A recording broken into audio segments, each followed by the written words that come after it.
स्वागत है प्यारे बच्चों, आप सभी की एक नई वीडियो में। मेरा नाम सूरज वर्मा है। आज की वीडियो में मैं आप सभी को अभ्यास 14 भी पूरा कंप्लीट करवाने जा रहा हूं। यदि आप सभी को इस एक्सरसाइज में थोड़ी सी भी समस्या आ रही है तो इस वीडियो को कंप्लीट देखने के बाद इसके अंदर आपको कोई सी भी समस्या नहीं रहने वाली है। तो आइए पहला क्वेश्चन पढ़ते हैं और देखते हैं इसको किस प्रकार से सॉल्व करना है। फर्स्ट नंबर क्वेश्चन दिया गया, पार्श्व चित्र में ओ वृत्त का केंद्र है, पी क्यू वृत्त की स्पर्श रेखा है और पी स्पर्श बिंदु है। कोण ओ पी क्यू का मान कितना है? तो आपको बताना है कोण ओ पी क्यू। तो ओ ये रहा, पी ये रहा, क्यू ये रहा, तो इसका मान कितना होगा? तो ध्यान से समझिएगा। यहाँ पर जो ओ पी क्यू का मान होगा वो 90 अंश आएगा, क्योंकि यहाँ पर जो बीच में लिखा गया है उसी को कोण को हम देखेंगे। यहाँ पर हमको पूछ रहा है कोण, ठीक है, कोण पी। तो कोण पी कितना होगा? पी कहाँ पर है? यहाँ पर। तो यहाँ पर 90 अंश का कोण बन रहा है। कैसे बन रहा है, कैसे समझेंगे, ध्यान से समझिए। चलिए चलते हैं कॉपी पर और समझते हैं। तो यहाँ पर देखिए मैंने लिख रखा है। आपको इसको समझने के लिए आप इसको इस तरह से कह सकते हैं, वृत्त की जो त्रिज्या होती है, ये जो त्रिज्या है वृत्त की, कौन सी त्रिज्या है? त्रिज्या ये है, ठीक है। वो स्पर्श रेखा के हमेशा लंबवत होती है। जैसे देख रहे हैं ये स्पर्श रेखा है, ठीक है आपकी, और ये त्रिज्या है। तो स्पर्श रेखा इस तरह से है, तो ये जो त्रिज्या है उसके बिल्कुल लंबवत है, बिल्कुल बीचों बीच से गई हुई है, ठीक है।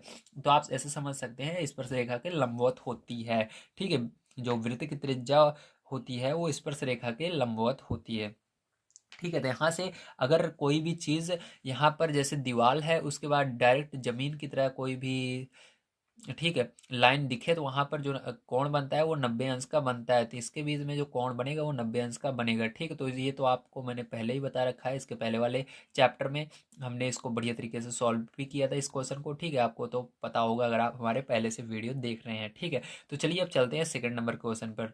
और यहाँ पर आपको ऐसे लिखना है, कोण ओ पी क्यू जो है हमारा कितने अंश का होगा? 90 अंश का होगा, ठीक है। तो चलिए सेकंड नंबर क्वेश्चन पर चलते हैं और इसको पढ़ते हैं और इसको सॉल्व करते हैं। सेकंड नंबर क्वेश्चन आपको दिया गया है, 3.0 सेमी त्रिज्या का एक वृत्त खींचिए, वृत्त पर एक बिंदु P लीजिए, बिंदु P से वृत्त की स्पर्श रेखा खींचिए, रचना भी लिखिए। तो आपको क्या करना है, यहाँ पर आपको पहले चित्र बनाना है, उसके बाद उसकी रचना भी लिखनी है कि आपने इसकी रचना किस प्रकार से की, सबसे पहले आपने क्या क्या किया, ठीक है। इस तरह से चलिए कॉपी पर चलते हैं और इसको समझते हैं। तो देखिए प्यारे बच्चों, इसके लिए आपको ये 3 स्टेप करनी होगी, ठीक है। इस क्वेश्चन को करने के लिए सबसे पहले क्या करना है, आपको 3 सेंटीमीटर का एक वृत्त बनाना है। ये 3 सेंटीमीटर कहाँ से है? आपकी बुक में ही दिया गया है, इसलिए 3 सेंटीमीटर आपको क्या करना है, स्केल पर सबसे पहले माप लेना है। इस तरह से मैंने इसको लिख दिया ताकि आपको समझने में आसानी हो, ठीक। तो यहाँ पर देखिए 3 सेंटीमीटर 0 से 3 तक आपको इसको इस पटरी की मदद से इस गोले प्रकार पर माप लेना है, इस तरह से, ठीक है। तो आप जब इसको नाप लेंगे इस तरह से, तो नापने के बाद क्या करना है, आपको ये गोला बनाना है 3 सेंटीमीटर, ठीक है। ध्यान रखिएगा,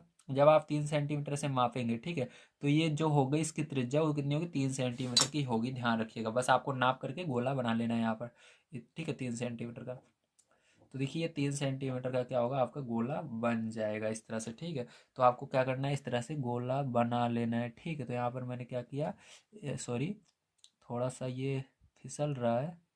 हाँ, ये क्या है, 3 सेंटीमीटर का आपका गोला बन गया है, ठीक है।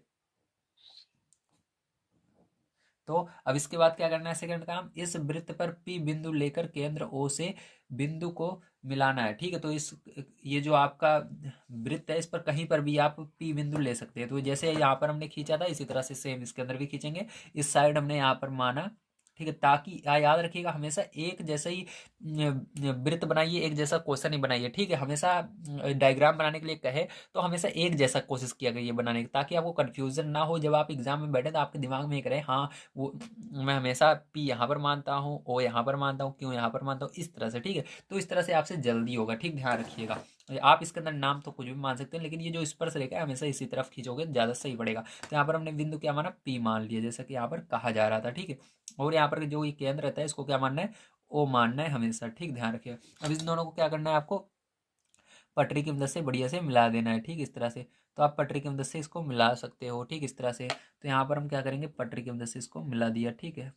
अब पटरी की मदद से मिलाने के बाद क्या करना है, आपको इसके अंदर जो ये पी बिंदु है, ठीक है, अब इसको यहाँ पर मिला। अब तीसरा स्टेप देखिए क्या करना है, हमको यहाँ पर ओपी, ओपी यानी क्या है, ये ओपी आपकी है जो त्रिज्या है, ठीक है, के बिंदु पी पर 90 अंश का कोण बनाती हुई ए बी खींचा। तो यहाँ पर क्या करना है, हमको इसके यहाँ पर जैसे इसके अंदर एक लाइन खींची गई है, स्पर्श रेखा खींची गई है, यहाँ पर भी हमको क्या करना है, इसी तरह से एक स्पर्श रेखा खींच देनी है और इसका नाम रख देना है ए बी। ए यहाँ पर रहेगा, बी यहाँ पर रहेगा, ठीक इस तरह से। अब ये ए बी बन गया। अब यहाँ पर जो कोण बनेगा प्यारों कितने का बनेगा, 90 अंश का बनेगा। कितने अंश का बनेगा, 90 अंश का बनेगा, ठीक है। अब ये जो बना आपका, अतः ए पी बी अभिष्ट स्पर्श रेखा है। जो ये ए पी बी बनी, यही तो हमारी क्या है, स्पर्श रेखा हो गई है, ठीक है। तो इस तरह से आपको लिख देना है, ठीक है। समझ में आ गया, वेरी गुड। चलिए अब चलते हैं हम अपने तीसरे नंबर क्वेश्चन पर, उसको पढ़ते हैं और उसको भी सॉल्व करते हैं। तीसरा नंबर क्वेश्चन देखिए प्यारे, जो आप सभी को दिया गया है, ओ केंद्र वाला एक वृत्त है। वृत्त पर एक बिंदु P दिया है।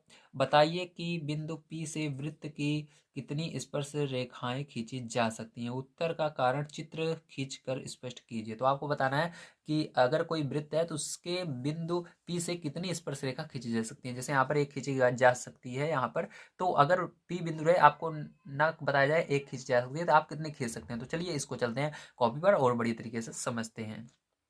तो इसके लिए सबसे पहले आपको क्या करना है, एक वृत्त बना लेना है, ठीक। तो यहाँ पर चलिए हम क्या करते हैं, एक वृत्त बना लेते हैं, ठीक है। तो यहाँ पर इस साइड हम एक वृत्त बना लेते हैं। आप छोटा वृत्त बनाएंगे, ज़्यादा बड़ा नहीं बनाएंगे, ताकि आपकी कॉपी में आसानी से आ जाए और जो आपका आंसर है उसको भी आप लिख पाएँ, क्योंकि यहाँ पर स्टेटमेंट भी हमको लिखना पड़ेगा इसके, कैसे हमने किया, कैसे हमने ये बताया कि हाँ स्पर्श रेखा, ठीक है, कितनी स्पर्श रेखा खींची जा सकती है, उसको भी हमको यहाँ पर बताना होगा। तो इस तरह से क्या करना है, आपको एक बढ़िया से वृत्त खींच लेना है, ठीक है। तो यहाँ पर देखिए हमने वृत्त खींच लिया। अब इसके अंदर क्या करना है आपको, ठीक है। अब आपको क्या करना है, सेम वही काम करना है, फिर से यहाँ पर एक बिंदु पी मान लेना है, ठीक। तो यहाँ पर क्या करेंगे, स्केल की मदद से आपको एक सीधी लाइन में, ठीक है, बिंदु पी मान लेना है। तो इस तरह से हम तो क्या करेंगे, यहाँ पर सीधी लाइन खींच लेते हैं, ठीक है, यहाँ से। तो ये हो गया। अब इसको क्या मान लेना है, जहाँ पर ये मिली आकर बिंदु पी मान लेना है और यहाँ पर ओ मान लेना है, ठीक है। अब आपको बताना है कि यहाँ से जो ये बिंदु पी है, कितनी स्पर्श रेखा जा सकती है। स्पर्श रेखा वो रेखाएं होती हैं जो कि, ठीक है, पी बिंदु को केवल एक, जो कि वृत्त के किसी एक बिंदु को काटती है, ठीक है। स्पर्श रेखा वो रेखा होती है जो वृत्त के किसी एक बिंदु को काटती है। तो मतलब इसके अंदर एक जगह काटना चाहिए, दूसरी जगह नहीं काटना चाहिए, एक जगह ऐसे टच होनी चाहिए, फिर निकल जानी चाहिए। तो सीधी सी बात है, यहाँ पर कितनी स्पर्श रेखा खींची जा सकती है, केवल एक ही खींची जा सकेगी, क्योंकि एक ही बिंदु को टच करेगी। अगर दूसरा करेंगे तो यहाँ पर दूसरे को टच कर लेगी, ठीक है। यहाँ पर नहीं खींची जा सकती, क्योंकि यहाँ पर खींची जा चुकी है, ठीक है। तो इसको नाम दे देते हैं हम ए बी, ठीक है, इस तरह से। अब इसका स्टेटमेंट क्या होगा, कैसे आपको इसको लिखना है, ठीक, एग्जाम में, ताकि बढ़िया नंबर आए। आइए इसको समझते हैं। तो देखिए पैर, जो आपको इसको इस प्रकार से लिखना है, ओ केंद्र वाला एक वृत्त है, जैसे कि ओ केंद्र इसका है वृत्त का, ठीक है। वृत्त की परिधि पर, परिधि क्या होती है, ये जो परिधि है, ठीक है, ध्यान रखिएगा। परिधि किसे कहते हैं हम, परिधि कहते हैं ये चारों ओर की जो एरिया रहती है, इसको हम परिधि बोलते हैं, ठीक है। पी स्थित है, इसी पर क्या है, बिंदु हमारा पी स्थित है। ओपी त्रिज्या है इसकी, ठीक है। बिंदु पी से केवल एक ही लंब रेखा खींची जा सकती है, बिंदु पी से होकर केवल एक ही लंब रेखा खींची जा सकती है, मैंने आपको बताया था पहले ही। अतः इसको दूसरी तरह से आप कह सकते हो, केवल आप इतना लिख दोगे तब भी आपका आंसर सही रहेगा, ठीक है। अतः बिंदु पी से वृत्त पर मात्र एक ही स्पर्श रेखा खींची जा सकती है, ठीक। इतना लिखोगे या इतना ही लिखोगे ये वाला तब भी सही है, ठीक। दोनों स्टेटमेंट आपके सही हैं, कोई से भी लिख सकते हो। चलिए लिखते हैं इसका लास्ट क्वेश्चन किस तरह से करना है। 4 नंबर क्वेश्चन आप सभी को दिया गया है, किसी बिंदु ओ को केंद्र मानकर 3.0 सेमी त्रिज्या का एक वृत्त खींचिए। चांदा और पटरी की सहायता से इस वृत्त की दो त्रिज्याएं ओ ए ओ बी इस प्रकार खींचिए। कोण ए ओ बी 125 अंश। बिंदु ए और बी से वृत्त की स्पर्श रेखाएं खींचिए। यदि दोनों स्पर्श रेखाएं एक दूसरे को बिंदु पी पर प्रतिच्छेद करें तो कोण ए पी बी को नाप कर लिखिए। तो आपको क्या करना है, अगर प्रतिच्छेद करती है तो ए पी बी को नापना भी है, ठीक है। प्रतिच्छेद यानी काटती है तब। तो चलिए देखते हैं इसको किस प्रकार से इस क्वेश्चन को। देखिए बच्चों 5 नंबर क्वेश्चन आपको किस प्रकार से करना है, बड़े ध्यान से समझिएगा। मैं यहाँ पर जो जो मैं करूंगा उसको लिख दिया हूँ। सबसे पहले हम क्या करेंगे, ओ केंद्र का एक वृत्त खींचेंगे। तो आपको क्या करना है, एक छोटा सा यहाँ पर वृत्त खींच लेना है इस तरह से, ठीक है। तो यहाँ पर क्या करेंगे, हम छोटा सा एक वृत्त खींच लेते हैं। चलिए ध्यान समझिएगा, यहाँ पर मैंने ओ केंद्र का एक वृत्त खींच लिया, ठीक है। तो यहाँ पर देखिए ये ओ केंद्र है और इसका केंद्र हम ओ मानने वाले हैं। ये हमने क्या किया, एक वृत्त खींचा, ठीक है। तो इस प्रकार से क्या करना है, आपको एक वृत्त सबसे पहले खींच लेना है, ठीक है। आपने खींच लिया वृत्त। उसके बाद क्या करना है, आपको 3 सेमी की त्रिज्या खींचनी है, ठीक। तो 3 सेमी की त्रिज्या आपको खींचनी है। त्रिज्या आपकी दो जगह रहेगी, ठीक है, एक ओ ए रहेगी और एक दूसरी ओ बी रहेगी, ठीक। आपको दो त्रिज्या यहाँ पर खींचने के लिए कहा गया था। तो देखिए इसको केंद्र को क्या मानना है, ओ मानना है। तो अब एक इधर रहेगा और बी किधर रहेगा, इसके लिए आपको क्या करना पड़ेगा, आपको पटरी की सहायता से मापना पड़ेगा सबसे पहले, ठीक है। ओ ए के बिंदु ओ पर 125 अंश का कोण बनाती हुई त्रिज्या ओ बी खींचना है, ठीक। तो ओ ए सबसे पहले एक लाइन सबसे पहले आपको खींच लेना है। ए कहीं पर भी मान सकते हो, इधर भी मान सकते हो, इधर कहीं पर भी मान लीजिए। तो चलिए हम ए कहाँ पर मान लेते हैं, इस तरह से मान लेते हैं।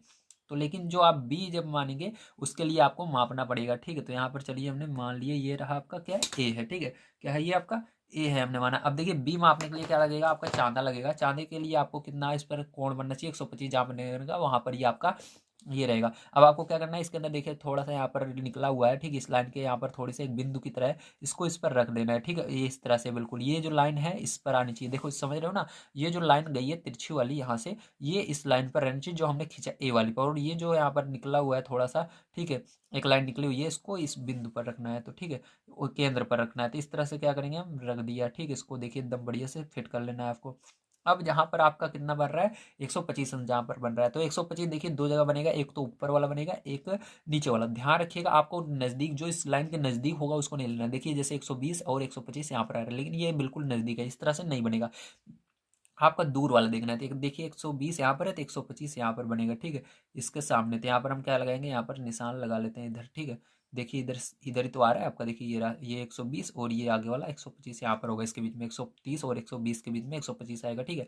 तो ये रहा। अब क्या करना है आपको, इसी को ऐसे लाइन से मिला लेना है, ठीक है। इस पटरी की मदद से एक लाइन खींच लेना है। याद रखिएगा इस गोले के बाहर नहीं जाना चाहिए आपकी लाइन, ठीक है। इस तरह से आपको क्या करना है, गोले के अंदर ही रहनी चाहिए।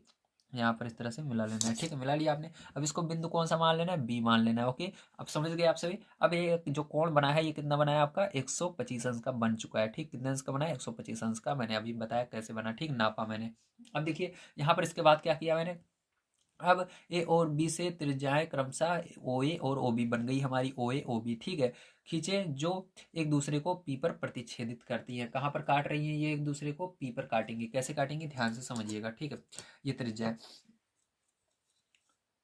तो ये कुछ इस प्रकार से जब आप लाइनें इसके खींचेंगे, ठीक, तो इस तरह से ये क्या करेंगी, जब यहाँ से देखिए एक लाइन जब आप इस तरह से लाएंगे, ठीक है। यहाँ पर क्या होना चाहिए, ये इसके बिल्कुल साइड से जानी चाहिए, टच नहीं होनी चाहिए, ठीक है। जैसे ही आपने यहाँ पर क्या किया था, एक जिसकी स्पर्श रेखा निकाली थी, इस तरह से अगर इसके अंदर हम स्पर्श रेखा निकालें इसके बगल में, ठीक, दो स्पर्श रेखाएं ले जाएं, ठीक है, एक इस साइड से एक इस साइड इस बिंदु को टच करती हुई, तो ये कहीं ना कहीं इसको काटेगी, देखिए इस तरह से, ठीक है। तो एक इस साइड से भी हम स्पर्श रेखा ले जाएंगे बिंदु बी से, ठीक है। तो ये कहीं ना कहीं इसको टच करेगी, ठीक। तो वही जो बिंदु होगा उसी को क्या मानेंगे हम, उसी बिंदु को हम पी मान लेते हैं, ठीक। क्या मानेंगे, इस बिंदु को हमने पी माना, ये वाला। तो आपको बताना है ये बिंदु कितने अंश का बन रहा है, ठीक। तो जब आप इसको नापेंगे तो ये कितने अंश का बनेगा, 55 अंश का बनेगा। कितने अंश का बनेगा, 55 अंश, ठीक है।